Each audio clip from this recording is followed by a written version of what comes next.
નહીં ભળવા દેવું, જગત નો ધંધો દઈ તાળી જાય. પણ જો કદાચ નાડોળની ધણીઓની હશે, હોનાળે કેટલો હશે, મારો દેવનો ભગવાન જોડો જોડ હાજર હશે રવાજી, તો આ દરેક ફૂલ આજ મારા દેવનો વેરાણાય. આ ફૂલ જો કદાચ હોનાનો ન બનાવી જો તો આ મારું દેવનું થોડું તો સૌને મજા. પેટમાં ઘરની વાત તો પડી, પણ વાત કરીએ કેમ મારે મોડું થાય, મારા લાગ રાખશે. જેની જેની આશા ભગવાન પાર પાડશે. એમના ભાઈને ખુદને એવી તકલીફ આવી હતી, એવું સંકટ આવ્યું હતું કે વિચારી બંધ નતા થતા.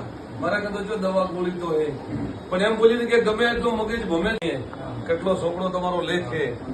પણ આજ તો રત્નાજીના નામનું બોર્ડ લાગેલું કે રત્નોજી એટલે રત્નોજી. હું કહું, જે દાડે વર્ષોની બાપ દાદાની વાત ભળવા જાઉં તો ખૂબ કથન દાડા હતા. હું કહું, જે દાડે બાપ દાદાની જો વેળા ભળવા જાઉં તો ખૂબ કઠણની વેળા હતી. એક સમય એવો કોઈ મારા ભક્તનો, મારો કોઈ દેવનો, કોઈ મારો કોઈ સાધુનો, કોઈ સંતનો, કોઈ એવી મારી વેળા કદાચ પેઢીની ચેત બે હાથ જોડ્યા હશે, તમારા દાદાની પુનાઈ હશે, તો આજ તમારી પ્રગતિ મારે